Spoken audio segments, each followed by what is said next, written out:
Louange à Dieu, très haut Seigneur, pour la beauté de ses exploits. Louange à lui, puissance, honneur pour les actions de son amour. Tout vient de lui, tout est pour lui. Et je témoigne que notre maître, Sayyidina Mohammed sallallahu alayhi wa sallam, est son esclave et son messager qu'il a envoyé pour le monde en tant que miséricorde. Dieu a dit: et concourez au pardon de votre Seigneur et à un jardin, paradis, large comme les cieux et la terre, préparé pour les pieux. Pouvez-vous imaginer la distance entre la terre et le 7e point du ciel? Nous ne pouvons pas imaginer cette partie du royaume de Dieu. Imaginez-vous un paradis dont la largeur va de la terre au point le plus éloigné du 7e ciel. Nous ne parlons pas de ce qui est dans le ciel. Nous parlons seulement de sa présentation. Si nous ne pouvons pas imaginer sa largeur, alors quelle est sa longueur? On ne peut pas imaginer la largeur du paradis. Alors, est-ce qu'on peut imaginer la longueur? Quant à ce qu'il y a au ciel, c'est un autre sujet. La langue arabe se compose de 28 lettres et contient 12 600 000 mots. Et ce nombre de vocabulaire ne peut pas décrire le paradis. Et ce nombre de lettres est incapable de décrire le paradis. Ce seront plus de lettres et un vocabulaire dont nous ne savons rien. Le messager de Dieu, qu'Allah subhanahu wa ta'ala le bénisse et lui accorde la paix, a dit dans un hadith qudsi, Dieu Tout-Puissant dit: j'ai préparé pour mes serviteurs vertueux ce qu'aucun œil n'a jamais vu et aucune oreille n'a jamais entendu et qu'aucun cœur humain n'a conçu. أعددت لعبادي الصالحين ما لا عين رأت ولا أذن سمعت ولا خطر على قلب بشر. Et ni un ange proche, ni un prophète envoyé ne le savent. Dieu Tout-Puissant dit: aucune âme ne sait ce qui lui a été caché de joie en récompense de ce qu'elle faisait. Et c'est pourquoi le messager de Dieu, que les prières et la paix de Dieu soient sur lui, a dit: l'emplacement d'un fouet au paradis est meilleur que ce monde et ce qu'il contient. La sawtun fil janna. موضع صوت 5 cm, 4 cm, 5 cm au paradis est meilleur que tout ce monde avec tous ses délices. La place d'un fouet, d'une ceinture, c'est-à-dire 4 ou 5 cm dans le vaste champ du paradis, vaut mieux que ce monde et les plaisirs de ce monde et pour lesquels les gens de ce monde meurent. Anas ibn Malik a dit: le prophète sallallahu alayhi wa sallam a été amené dans une robe de soie. Alors ils ont commencé à le toucher et à le regarder et il a dit: cela vous surprend-il? Le mouchoir de Saad ibn Mu'ad au paradis est meilleur que cela, ou plus doux que cela. Le mouchoir. Toute cette beauté que les descripteurs ne peuvent pas décrire et que les savants érudits n'arrivent pas à imaginer, les ignorants la négligent et les insouciants la méconnaissent. En effet, la personne dans ce monde perd beaucoup de choses. La personne dans ce monde perd beaucoup de choses dans sa vie, mais la plus grande perte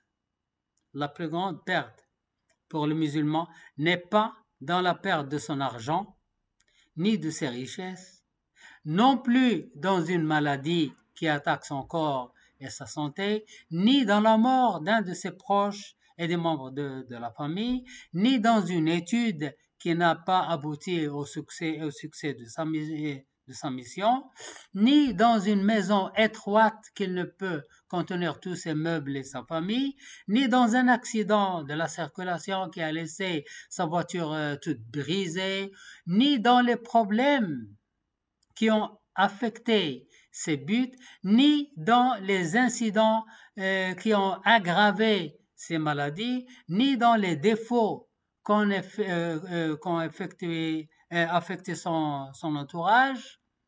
La plus grande perte pour un musulman n'est pas dans tous ces problèmes précédents, qui sont considérés comme des épreuves sur lesquelles la vie mondaine est construite. Parce que le monde est bâti sur des épreuves de calamité et de tentation. Dieu Tout-Puissant a dit, très certainement, nous vous éprouvons par un peu de peur, de faim, de diminution de biens, de personnes et de fruits. Et fait la bonne annonce aux environs. Quelle est donc la plus grande perte? La plus grande perte qu'une personne puisse subir est que le paradis est aussi vaste que les cieux et la terre et qu'il n'y a pas de place pour lui dedans. C'est ça la grande perte. La plus grande perte est que le paradis est spacieux d'une manière si grandiose et l'homme n'a pas pu s'y réserver un pied. La plus grande perte est que le paradis aura un parfum que les gens pourront sentir depuis une distance de 500 ans. Et ils ne peuvent pas le sentir. Oh Allah, accorde-nous le paradis sans compte et sans tourment antérieur. Allah subhanahu wa ta'ala a dit, bienheureux sont certes les croyants. Béni soit celui qui entend les paroles de Dieu et de son messager et qui croit et obéit. Et bien sûr, lorsque vous obéissez Dieu, vous faites des choses que vous pouvez détester, comme quand vous quittez votre lit en pleine nuit alors que vous désirez dormir encore, et que vous jeûnez malgré votre désir de la nourriture, et que vous faites la zakat, l'aumône, et vous dépensez de l'argent, pourtant vous désirez la fortune, et que vous levez et accompagnez votre frère musulman pour répondre à ses besoins, alors que vous préférez votre confort chez vous, ou vous vous apprêtez à accomplir votre travail et que vous témoignez contre votre proche, pour faire triompher la vérité. Toutes ces choses sont contre votre gré. Mais vous vous forcez à le réaliser pour l'agrément de Dieu. Ibn Ata'Allah a dit, celui qui n'a pas un début périlleux n'aura pas une fin brillante. Celui qui n'a pas un début périlleux n'aura pas une fin brillante. Cela veut dire que dans ce monde, vous regardez l'interdit, l'argent interdit, l'argent que vous n'avez pas, les femmes étrangères, un privilège que vous ne méritez pas, etc. Et vous le désirez. Or, vous pouvez l'obtenir et le gagner. Cependant, vous vous abstenez et vous dites qu'Allah me protège. Ma'ad Allah, c'est mon maître qui m'a accordé un bon asile. Ma'ad Allah, innahu rabbi ahsana matway. Non, ça ne m'appartient pas, je ne le touche pas. Vous vous opprimez alors que vous consumez le désir pour ces choses. C'est l'acompte du paradis. Il y a beaucoup de plaisir permis. Profitez-en comme bon vous semble. Profitez-en comme bon vous semble. Vous en profiterez et vous en louerez Allah et vous entrerez au paradis avec. Parce que vous savez que Dieu vous a accordé, il vous l'a accordé, le possesseur des bénédictions, donc vous le remercierez pour cela et il vous en rajoutera. Vous bénéficiez des plaisirs, vous remerciez Allah, Allah subhanahu wa ta'ala vous en rajoutera. Dieu Tout-Puissant a dit, ô enfants d'Adam, dans chaque lieu de salat, portez votre parure, vos habits, et mangez et buvez, et ne commettez pas l'excès, car Allah subhanahu wa ta'ala n'aime pas ceux qui commettent des excès. Alors, jouis de licite comme tu veux, mais fuis de l'interdit comme en fuyant le lion. Le messager de Dieu, que les prières et la paix de Dieu soient sur lui, il dit, les plus aisés des gens, les princes de ce bas monde, parmi les gens de l'enfer, seront emmenés le jour de la résurrection et ils seront émergés dans le feu, une immersion. Alors on dira au fils d'Adam, avez-vous déjà vécu dans le luxe? Avez-vous déjà joui de la béatitude? Il dira non, je jure par Dieu Seigneur. Et la personne la plus misérable du monde, des gens du paradis, sera amenée et elle sera plongée dans le paradis et on lui dira au fils d'Adam, avez-vous déjà vécu la misère? Avez-vous déjà souffert de détresse? Il dira non, je jure Seigneur, je n'ai jamais connu de misère ni vu de détresse. Selon Abu Dar, radiallahu anhu, Allah subhanahu wa ta'ala a dit, non, Abu Dar, celui qui dit qu'il n'y a pas de Dieu, qu'il n'y a pas de Dieu qu'Allah subhanahu wa ta'ala, seul et sans associé, entrera au paradis.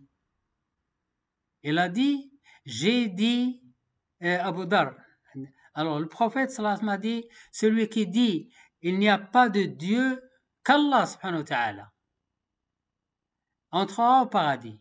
Abu Dar dit, et s'il commet l'adultère ou s'il vole, le prophète sallallahu alayhi wa sallam a dit, même bien qu'il commet l'adultère, bien qu'il vole, même s'il commet la fornication et s'il vole. Elle dit, même s'il commet la fornication et s'il vole, le prophète sallallahu alayhi wa sallam dit oui. Et Abu Dar l'a répété 3 fois. À la fin, le prophète sallallahu alayhi wa sallam a dit, même s'il commet la fornication et s'il a volé, malgré Abu Dar. Alors Abu Dar a dit, je suis sorti pour le confesser aux gens. Omar m'a rencontré et m'a dit, retourne-toi, car les gens l'apprennent et ils vont le permettre. Donc ils vont le faire. Alors Abu Dar s'est retourné chez le prophète sallallahu alayhi wa sallam et a dit, regarde, Omar m'a arrêté, il m'a dit, il faut pas le dire aux gens parce que les gens vont le permettre. Et le prophète sallallahu alayhi wa sallam a dit, Omar a dit la vérité. C'est comme si le messager de Dieu sallallahu alayhi wa sallam disait, si vous êtes un croyant accomplissant vos devoirs dans votre religion pour l'au-delà et ici-bas, alors vous êtes le bienvenu au paradis. Si vous écoutez, vous obéissez, vous adorez Allah, vous êtes les bienvenus au paradis. Mais ne soyez pas arrogants et ne croyez pas à la magie noire et ne rompez pas les liens avec les membres de la famille. Ne soyez pas désobéissants à vos parents et ne soyez pas macros ni rapporteurs de mal non plus.